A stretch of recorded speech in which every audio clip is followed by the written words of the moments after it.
welcome to The Skinny for Friday, July 19th. I'm Mitch Perry, senior political reporter for the Florida Phoenix, joined as I am every week by my two colleagues, Ray Roa, the editor-in-chief of Creative Loafing, and author and independent journalist Ben Montgomery. Good morning, Ray and Ben. Good morning, Mitch. How you doing today? How are you guys? Great. Anybody? I guess I said this before the show. Like, I was going to ask you guys if you'd seen any of the Republican National Convention this week, but you didn't. We both fell asleep. Well, I wasn't sleeping. What are you talking about? No, why do we watch conventions? I think some of us watch conventions to see how the party is kind of gelling, and the pageantry of it is pretty interesting. I know Dave Decker, who's a photographer, CL, was up there on some separate assignments, covering a lot of the protests outside. And you know, if you're romantic about America, Milwaukee's a beautiful American. I love him. I've only been to two. I went to Philadelphia in 2016 and Tampa. Of course, we had the RNC here in 2012. Maybe we could talk about that a little bit later in the show. Also, let's talk about the latest with Joe Biden, still holding on here. And also, folks, you know, we're a little over 4.5 weeks from the August 20th primary. And you got to register, by the way, if you want to, or even if you're an NPA. I was talking to Ray about this earlier, which I am. And I was like, okay, do I register Republican or Democrat, or do I stay NPA here? Or if you haven't registered yet, and you want to vote on August 20th, you got to register by Monday. Okay, we're going to talk about, speaking about August 20th, there's a Senate race, or Senate primary actually taking place on August 20th for the Democrats, the winner to face Rick Scott, Republican Rick Scott, in the fall. And so we're going to talk to a couple of the candidates, and we'll begin today right now with Debbie Mukersel Powell, former congresswoman from South Florida, who was also running for that seat there. And I think the former congresswoman is on the line right now. Debbie, are you there? I'm here. Good morning, guys. Hey, good morning. Great to have you here with us. Debbie, let's start off first. We just mentioned, of course, briefly about President Biden. We saw last night in the news Senator Jon Tester of Montana, one of the party's Democrats' most vulnerable members seeking re-election, became the second senator and the 22nd Democrat in Congress to call on Joe Biden to exit the race. Of course, if you win the primary next month, you'll be on the ballot in November. You'll be there with, of course, the Democratic standard bearer. What's your thoughts at this point, now 3 weeks and a day after that debacle of a debate for Joe Biden? Do you think he should step down or not? Yeah, so listen, guys, I've learned in my time, not only in politics, but in my lifetime, to wait and see what happens, right? And I think we still have 4 months left before the election. There's been so much speculation. I personally cannot control what happens at the top of the ticket.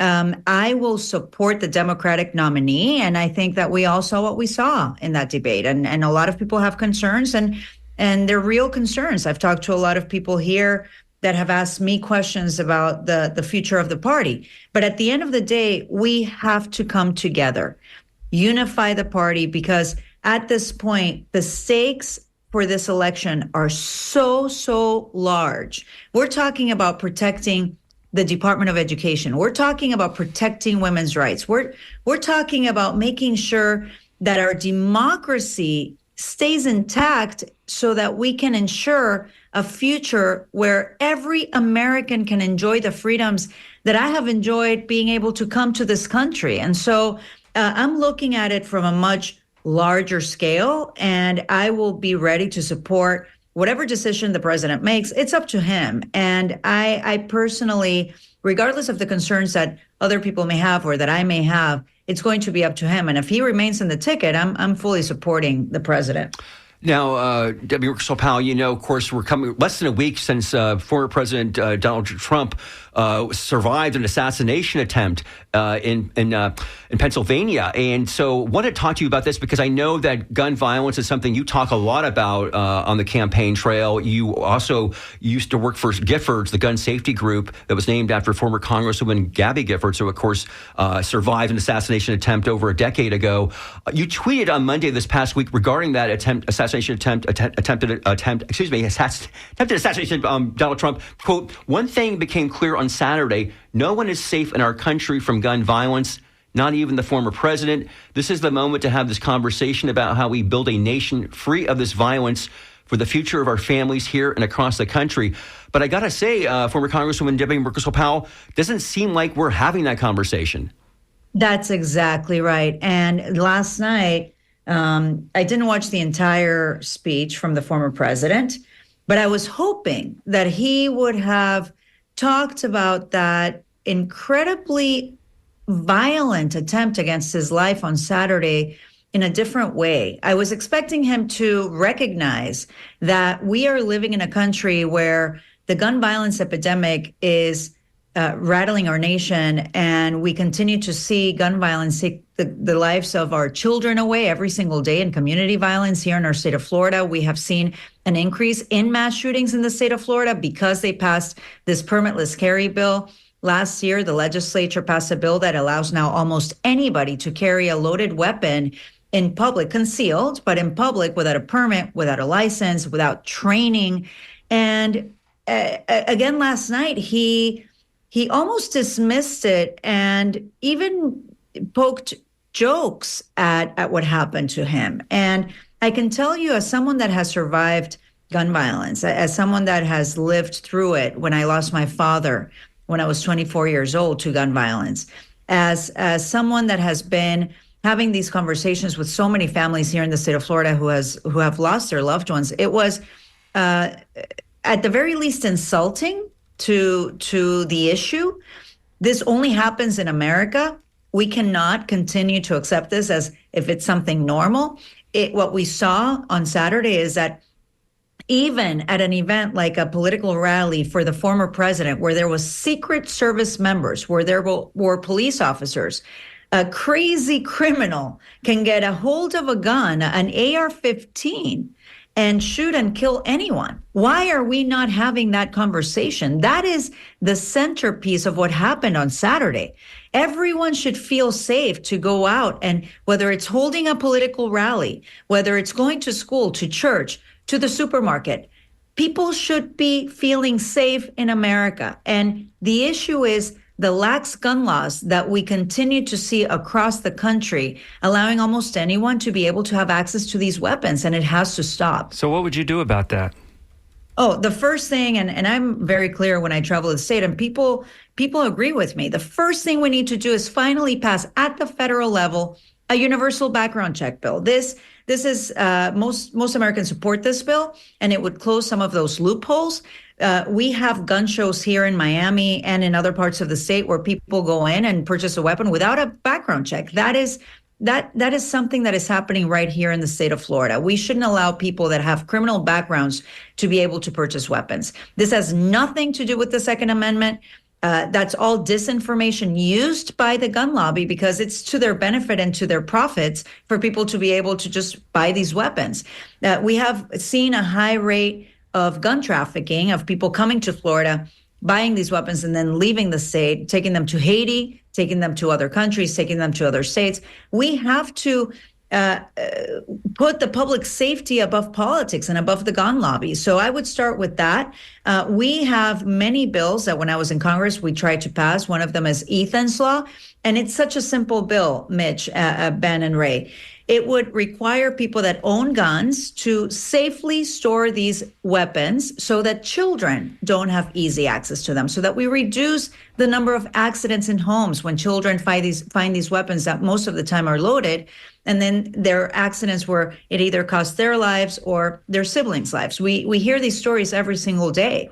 And so there's a lot we can do, but we have to elect leaders that are going to have the courage to do these things, to work for Floridians, to work for public safety, and stand up to the gun lobby. We are speaking with a former Congresswoman Debbie Merkersol-Powell, who is running for the U.S. Senate Democratic primary nomination on August 20th. Now, by the way, just before we leave the topic there are a lot of questions about the Secret Service and what they did or did not do last Saturday. You must have concerns about that. Oh, absolutely. I mean, how did that happen? Of course. We need to conduct a full investigation, understand where were those holes that were missed, why this man was allowed to go in that rooftop with an AR-15. It cost the life of that former fire chief. And that family will never be the same. That family is now broken. That community is broken.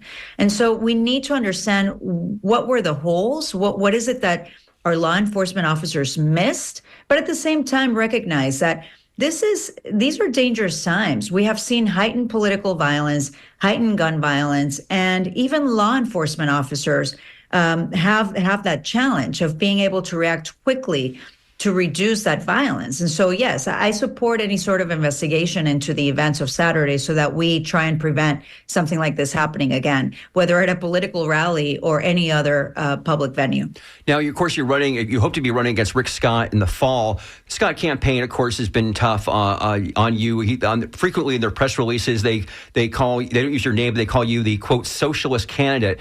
Now, I know this labeling, this has been hurting Democrats for like a decade at least, especially in South Florida where you're at. It's been positively toxic for Democratic candidates. And I know, especially on Spanish language radio down there, how do you combat that, Debbie? Because, right, we've seen this really hurt in the South Florida area from folks. I know you're from Ecuador. You've got the Colombians, Nicaraguans, Venezuelans, Cubans who come from repressive regimes, and that is a toxic term to use the label socialist at a Democrat.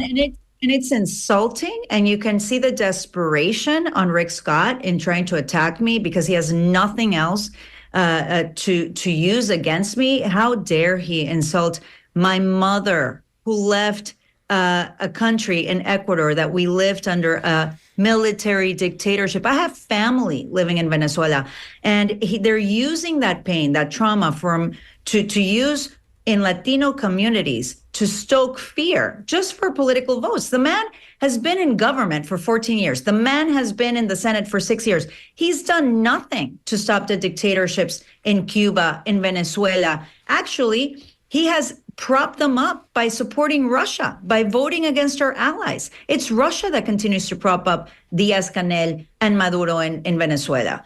And he's using this again just to try and divide and confuse. But what I've said, and I'm ready to do this, and I welcome the senator, if he has any courage, to stand next to me and have a debate in Spanish about socialism and how he's the one that has taken advantage of socialism by enriching himself, overseeing the largest Medicare fraud in the history of this country. So, you know what? I'm tired of the lies, the political, accusations, the slander, all for politics and self-enrichment, which is exactly what he's doing. I know that Floridians are tired of that too. I've seen it all across the state. We're ready to defeat him in November. I know Rick Scott says he doesn't speak Spanish like a native. Where do you rank his Spanish, real quick? Pretty good? Well, are you guys kidding me right now? No. I was just... Yeah. This is a real question. No. I'm just kind of joking there. Quick question. You are the front runner here, and a recent FAU poll has you up, within 4 points of Rick Scott, and you have this laundry list of endorsements, Kathy Kasser, Max Frost, Debbie Wasserman Schultz, Shervin Jones. But last month, the Florida AFL-CIO endorsed your opponent over you. What have your conversations with the unions been like, and why do you think the AFL-CIO went with Campbell over you? So I have to say, I'm really proud of my record supporting unions. I have 100% support of all their efforts in Congress when I was in Congress, and I have a massive support from unions here in the state, SEIU, Teamsters, AFSCME. And a lot of the sub unions, when they made that decision, they called me and said, we're not even abiding by that endorsement. We're supporting you in this race. So I just hope that once we get through the primary, we all come together, because at this point, we have to defeat Rick Scott. That's the most important thing that we need to do here. And I know that they're going to come with me right after the primary.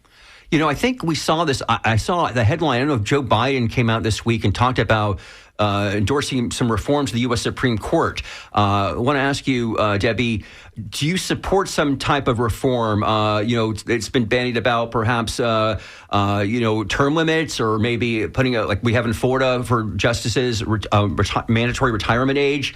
What should we do with the U.S. Supreme Court? Yeah, the first thing that we need to do is make sure that Congress passes a law where Supreme Court justices must abide by ethics rules and an ethics code of conduct. And if they violate those rules, they can be removed from office. It's really dangerous to have these lifetime appointments of justices. And then we find so many so much evidence of corruption, of pay-to-play schemes. We shouldn't allow our judicial system to ever be influenced by any special interest, by any politics here in this country. That's what's made our democracy so strong, the independence of the judicial branch. And so I would look into other reforms that are proposed, but I think at the very least, at the very minimum, we should pass a law that protects our justices from being influenced by special interests. And if they are, and there's evidence of that, they should be removed. I want to ask you, we mentioned, talked about the politics of South Florida. What's about Joe Biden policy on Cuba? The administration there recently announced that it will relax financial sanctions against Cuba to boost entrepreneurship on the island. And I actually asked you this, Debbie, for a story I wrote about a month or so ago. But I'd like to hear you tell our listeners, what do you think about that policy? I think you were critical about. He did also take Cuba off this, not the terrorist list of nations, which I think Cuba is one of only 4 there right now, but there was another list, right, in terms of working with terrorist nations. What's your thoughts there about the Biden administration and what they've done or not done with Cuba?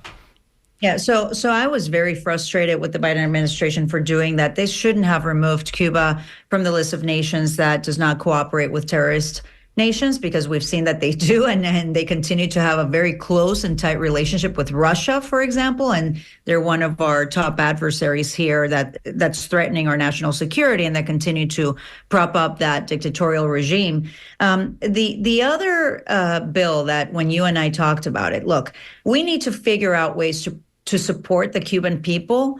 Capitalism is a way to actually promote more freedoms in that island. People in Cuba are starving. They can't feed their families. But we have to make sure that if you support those entrepreneurships, those small businesses in the island, and for them to be able to have access to financing, that it's not actually benefiting the regime. This regime continues to hold political prisoners just for marching for freedom and democracy.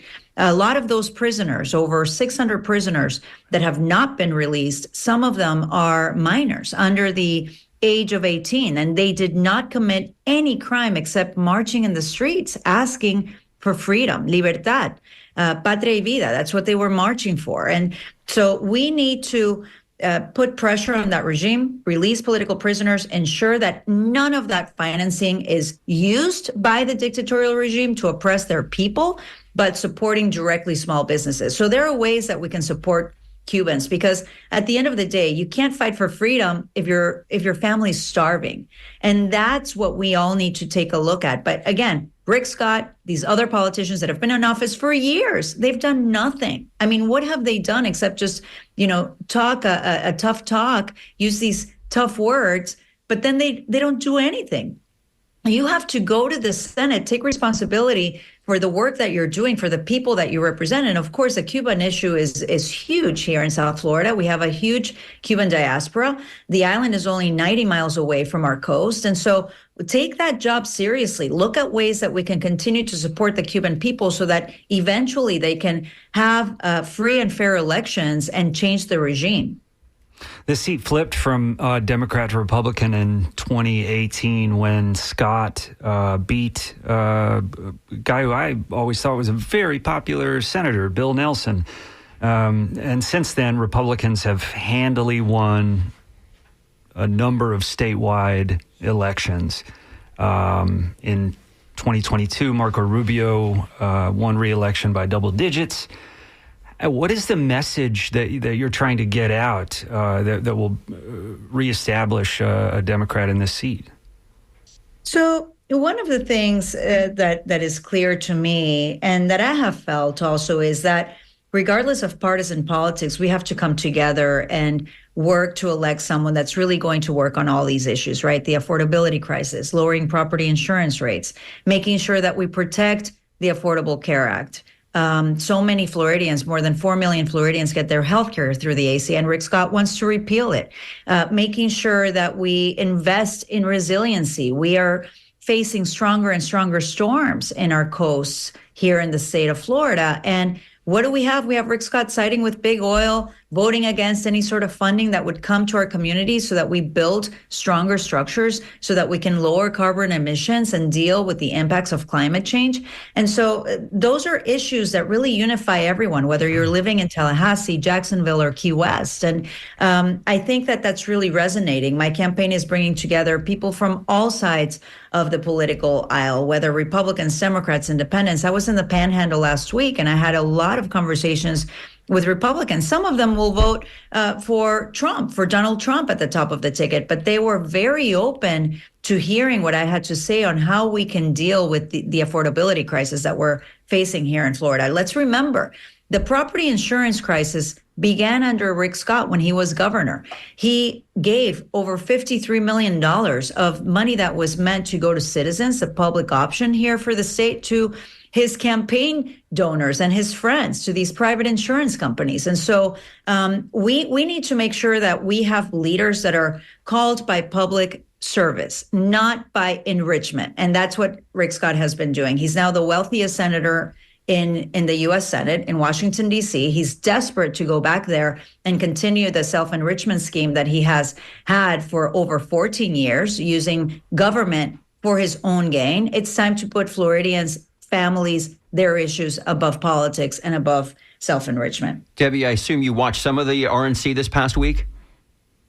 I did, but not too much, because I've been, campaigning and having events. And yesterday was my daughter's birthday. And so, but I have a little bit. Well, I know that, I'm sorry. I saw that you tweeted this morning. So I think this is in reference maybe to the convention or Donald Trump's speech. And you wrote, quote, Latin American populism, similar to Chavism, has taken hold of the GOP with its authoritarian leanings, attacking the evil system to dupe people into voting for them because they think their leader is the only one who can change the country. But these corrupt leaders use the system only for their own benefit. Dangerous, un-American.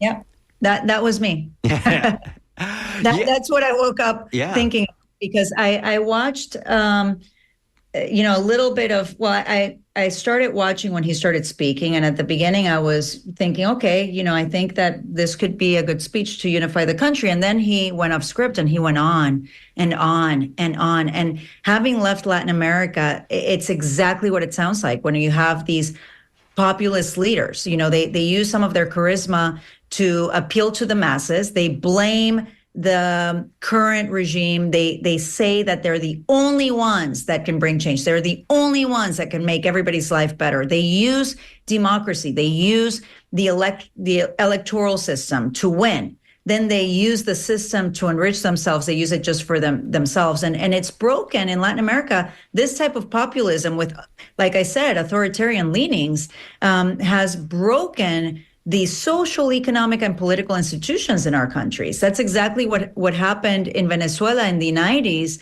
with Chavismo. And I've talked to many Venezuelans, and I have family and friends that live in Venezuela who completely relate to that. And Trump reminds them of Hugo Chavez. This is absolutely rhetoric that is used by populist dictators in Latin America. And so that's exactly what it reminds me of, because I was born in Ecuador, because I've lived through that, because I've seen it, and I continue to see it through my family and my friends. We continue to have these conversations. Unfortunately, in the United States, people don't really recognize what can happen if someone like the ex-president goes back to office and takes full control of the government, which is exactly what that's their strategy, and that's what they're telling us they want to do. So when you haven't lived through it, you may not completely recognize it. And I think that that's what's dangerous right now. And that's why I posted that tweet this morning. That is Debbie Merkersol-Powell, who is a U.S. Senate candidate for the Democratic primary on August 20th. Debbie, best of luck on the campaign trail. Thank you so much for talking to us here on The Skinny here on WMNF. Thank you so much. Thank you. All right. Well, there you go. That's Debbie Merkersol-Powell, who's basically the Democratic establishment favorite in this race for the Senate primary. But we have, there's actually three other Democrats. We've got one other, we're going to speak right now, and that's Stanley Campbell. Stanley, are you there? Do we have Stanley? Okay, we'll hold on a second here. And we should say, like I said, there actually are four Democrats who are on the ballot.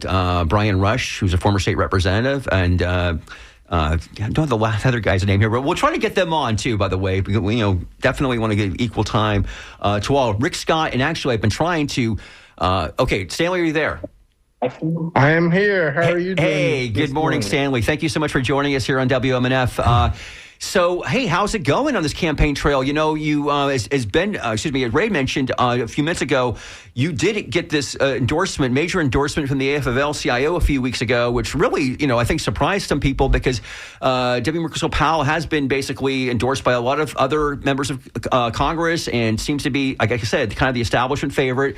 But they looked at your record, what you were talking about, and organized labor, at least in terms of the AFL-CIO, is backing your candidacy here. Well, they are, and they have a very extensive process. We've probably done about 10 of these processes, and theirs is by far the most arduous. It's about 83 questions, and then they bring you into the entirety of their population, and then they bring it back to 45 presidents, and those presidents are actually doing doing an interview. So it's a very extensive process, and they've got the entire state. So if you can imagine going from talking to or getting questioned by people who are in the airline industry, the nursing industry, the fire departments, the police departments, all of them then have something to ask, and they are serious. I can tell you it was definitely the most serious thing that I would say I've done since we started this campaign. Let's get to know you a little bit better, Stanley Campbell. I know that you're originally from Northern Virginia. You attended Florida A&M, FAMU, as a physics major, and you worked at NASA. Let's hear more about your career. I think a lot of people aren't familiar with your background. Well, I can tell you, I am actually from Miami, Florida. Okay. Born and bred. I'm Florida born, bred, educated, and professionalized. So I actually I'm from Miami. I went to Miami Beach High School, and then from there, Florida A&M University, and from there was a little brief stint as a geophysicist with Amoco. I then went on to get professionalized in the Naval Aviation Flight School in Pensacola, Florida. But I can tell you that the things that brought me into this race and the things that are making the differentiation between us and someone else in the campaign getting those big endorsements it's just a life of work. I can tell you today I'm in the Lyric in downtown Miami or Overtown Miami, and I just received the endorsement of the Democratic Black Caucus. So that's representing about 1.8 million people who are voters. And when you add the million or so from the AFL-CIO, the nation's largest union, we're somewhat formidable. And it's because we put in the work. We put in the work in the campaign, and we put in the work in my life. I stop about $120 million of Medicare and Medicaid fraud every single day. Been doing that for about 9 years. Now, tell us more about elaborate on that. Yeah, what's the do right now? Your career doing that? Yeah, so I have an AI company, and I have about 14 patents in artificial intelligence. And my wife has been yelling at me for years, and about 10 years ago, I actually started looking at what we could do in healthcare. And we actually have the first system to integrate people's health records across countries, because we did NATO. But in pivoting from NATO, I thought that would be a living I could make, and it wasn't, because it's not the technology, it is the ownership of the data. And so I pushed it toward pharmacy, and what we do now is we message into every point of sale pharmacy in the United States and 5 of the 9 incorporated territories, and we do about 3.5 billion calculations in somewhere around 56 to 58 milliseconds. So sub-second speed, we're doing 3.5 billion calculations just to say yes or no. And so when you are on a drug that we have, the doctor doesn't have to call the insurance company. And then when you get to the pharmacy, the pharmacist doesn't have to call. And we basically just send them a message. So we've reduced the price. So this used to be about, if you take all the people who are talking, that was probably about $25 per prescription. We've reduced that to 75 cents. Stanley, So not yeah. only, yeah. Yeah, no, it's incredible. It's interesting, though, also, because if you are the nominee, you're talking about how you're saving Medicare fraud, and you would be running against Rick Scott, who was kind of known for a little incident with Medicare fraud. You got it. And so, but Rick Scott's a very smart guy. He manipulated the system against the poorest people in the state of Florida, and then he doubled down and didn't approve the extension of the Medicaid expansion. So he then basically pushed about 750 million of them, thousand of them, right, off of healthcare rolls. And then the next governor did the same thing, and he's adding another 350,000. So whoever the next governor is, they're going to have about 1.1 million people who find their health care at the emergency room. Let me ask you something, Stanley. I think Rick Scott, Radar Man, you were a pilot. You're both veterans. How much do you think that would play should you make it through the primary? Why does that make you better suited to face him in this election? Oh, I love this question because, he did 23 months. I can tell you, the Navy doesn't have a 23-month contract, so I don't know what got him out. By the way, that's so interesting because my former editor, Diane Rados, we were always trying to get the records about Rick Scott in the Navy. He wears the Navy cap, and that's part of his persona. But there's not a lot we know about him in the military. Well, I can tell you, look at when's the last time you saw him wear that Navy cap? Because I'm telling you, I said if I do nothing else in this campaign, I want to take that cap off his head. Not because he didn't do the great services, but when you claim services and you claim that against a vote that goes against the healthcare system, a vote that goes against veterans who are homeless, or a vote that goes against their pay, or it's just being totally silent when you got Tommy Tuberville making the political play with military promotions. I'm going to take that hat off his head because I'm going to take those military voters because they know, they don't forget. When Tommy Tuberville politicized military promotions, that's a no-no.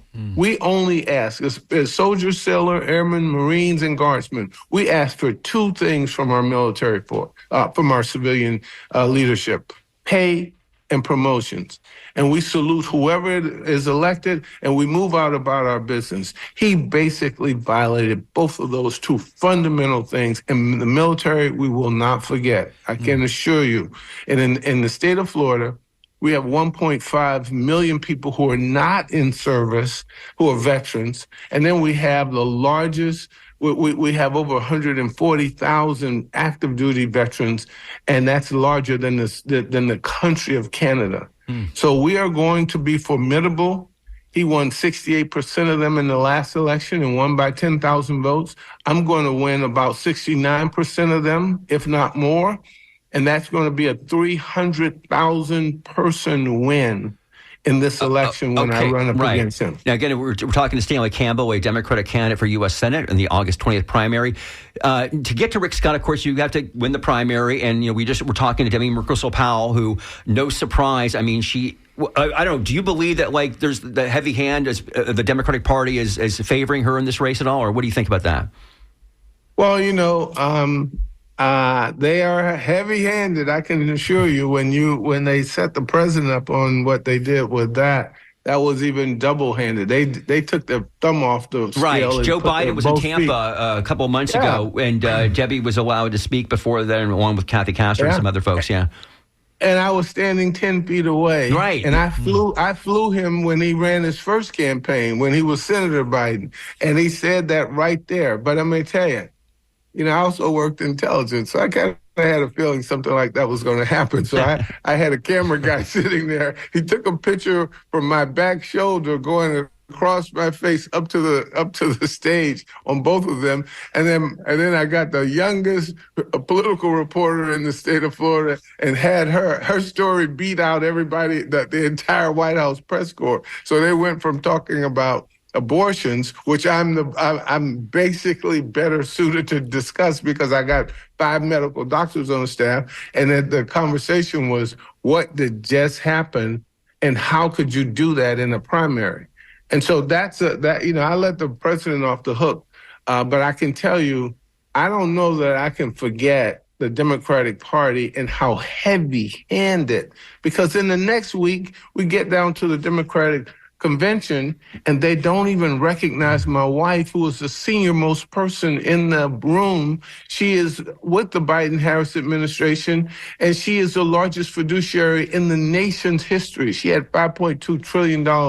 And they didn't even recognize her, and clearly they didn't recognize me. But when you work hard and you're doubling or tripling their events, and we're winning. Last night we were in Orlando. Today we're in Miami. Last night we won the straw poll. A bunch of politicians in the room, big room, and we beat her by 2-1, even though she's got the party behind her, which means that she had Val Deming endorsement, and we beat her 2-1. And this is why we will win. It's because we know the issues, we know the work, we know the state of Florida, and we know the people. And that's why we won the AFL-CIO's endorsement. It's why we won the Black Caucus endorsement. It's why we would win if the state legislators would allow the military caucus, because they want to endorse, but they're being blocked by the state. But we're just doing the work. And what do you say to that? For lack of a better word, we can say that your opponent, the front runner, has all these huge endorsements from establishment Democrats and the establishment. You're talking a little bit about this. There are a lot of Democratic voters that are frustrated with the party and really considering sitting out altogether, and definitely not even thinking about this primary. Can you talk to some of those people who may be frustrated with the party and maybe thinking about not voting in August?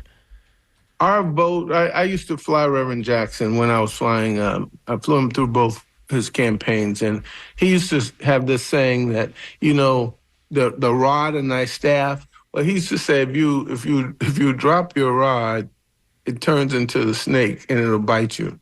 If you don't vote and you don't vote properly, it will turn into a snake and bite you. And so for my race, I'm going to do very well in this race, because I know Florida and the people of Florida know me.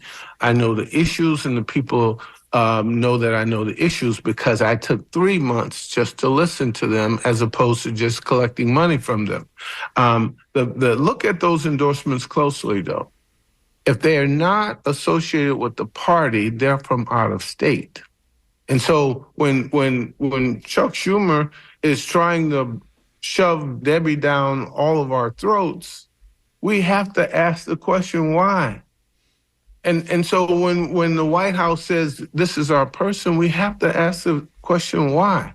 Why would you vote for a person with virtually no life experience, no legislative experience, who couldn't even bring the black women in the city that she's living in, and already a congresswoman, and you're going to promote this person to the United States Senate?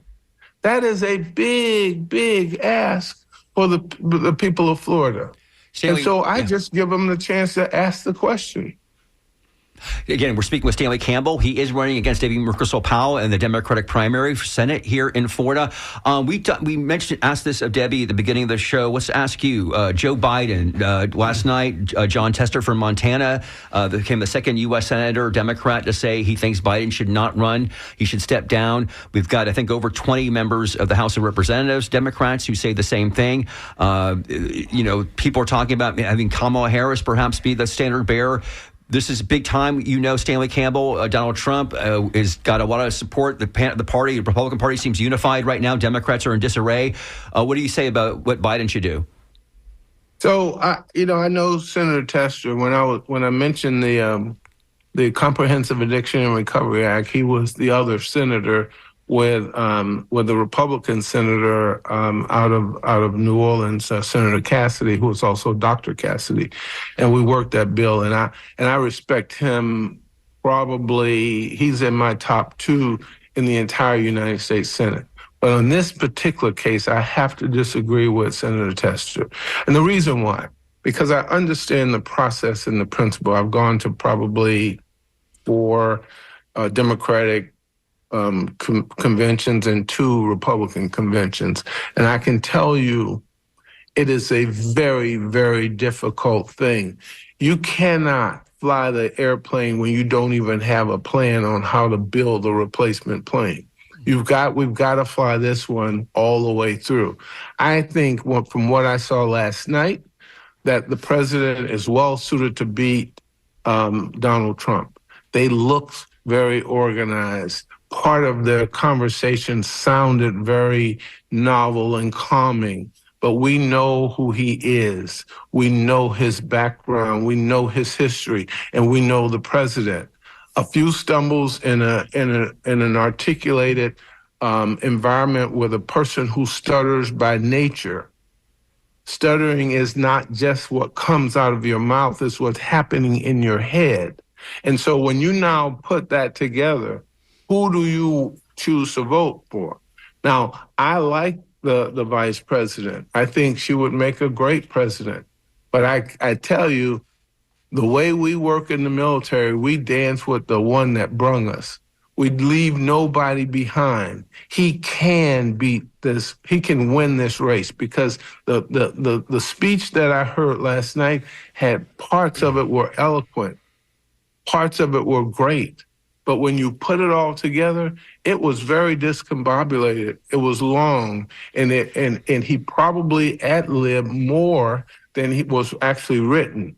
And that becomes very troubling, because you cannot have that running the country. We cannot have that running the financial systems. We cannot have that running the military.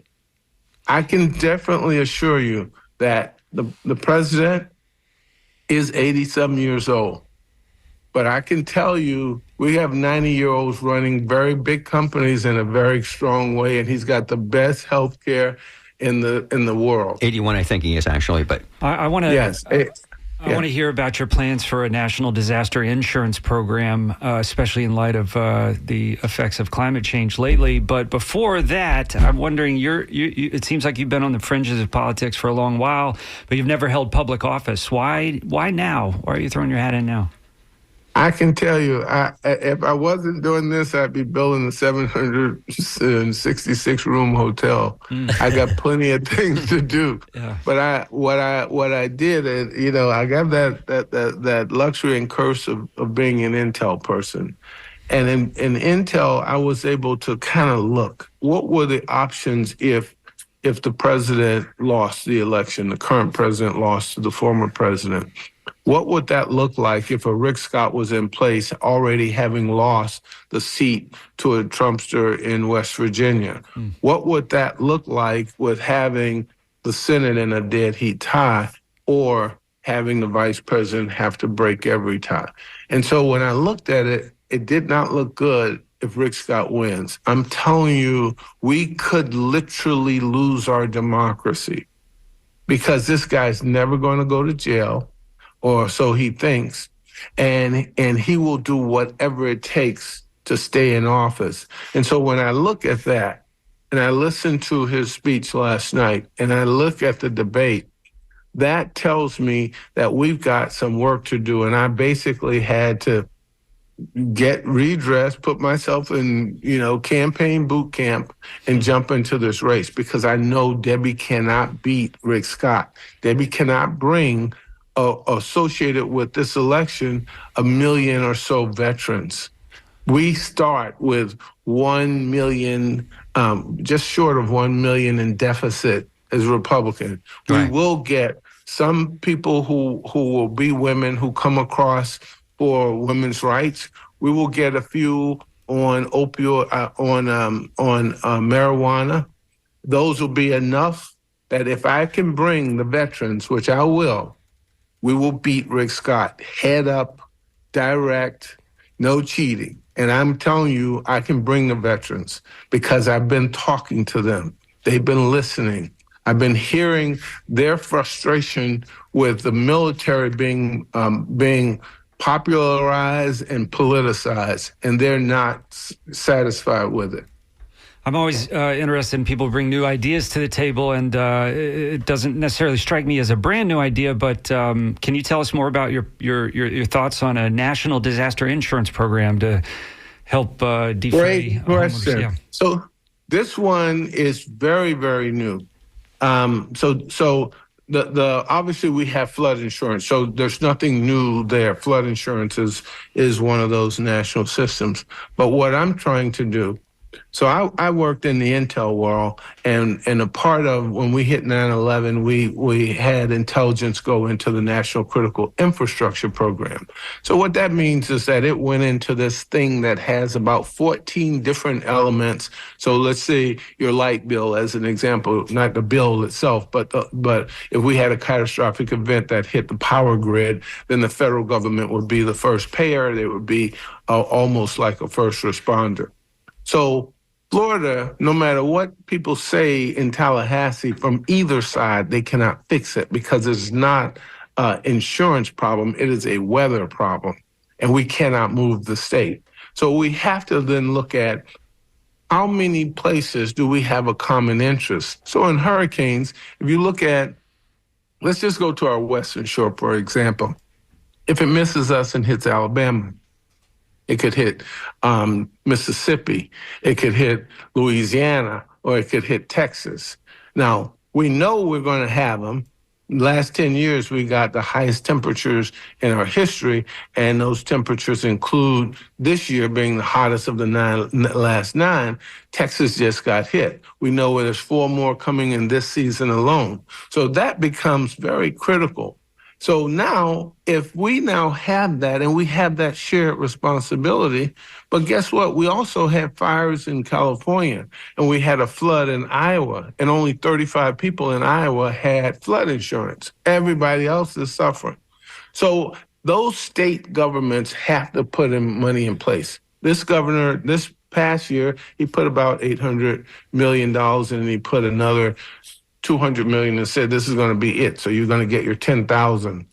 But if he had put that into a national critical infrastructure protection program, and if California had put theirs and Texas had put theirs and Mississippi and on and on and on, we now would have the base that the federal government becomes the first payer as opposed to the last. And we know they're going to do something because FEMA shows up every time, because the Department of Health and Human Services shows up every time, because the state shows up every time. So if we centralize that, we can actually lower the prices in Florida by 30%.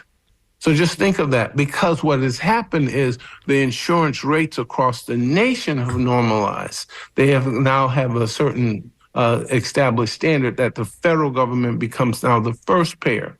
And in fact, you could even throw the flood insurance on with that and make it all very simple to operate, much more simpler than the flood insurance because it's automatic.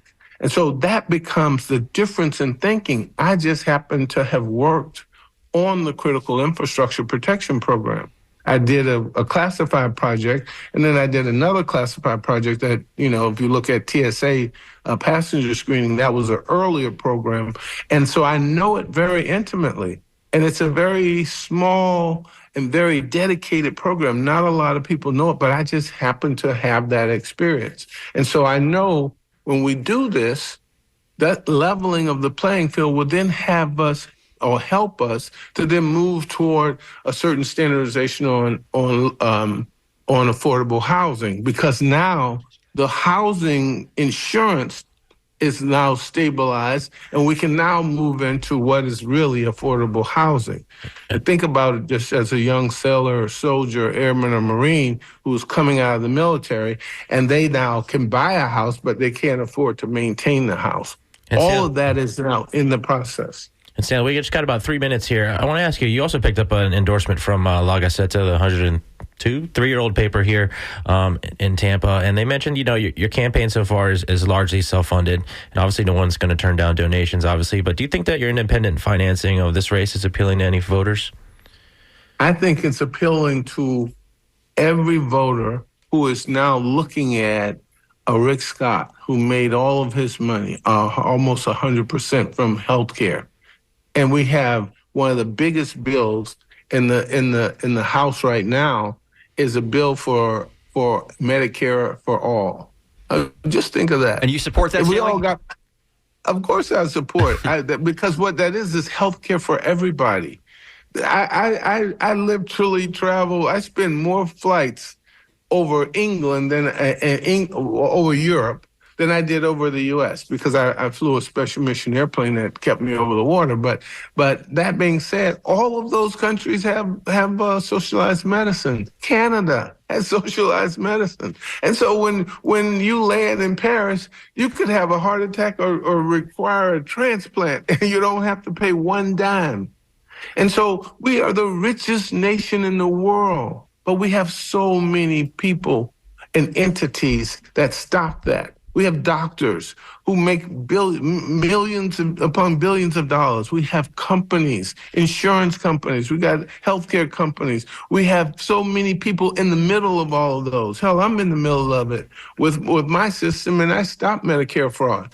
But those become the issues that say, okay, is Bernie Sanders right or am I right? What I say is I think we can get healthcare to all but about maybe 0.4 to 0.5 of 1%. That is way better than 2.5 to 3.5% of uninsured. And so I say, we can set the big goal, but there are ways that we can use the current system. We expand the Affordable Care Act slightly.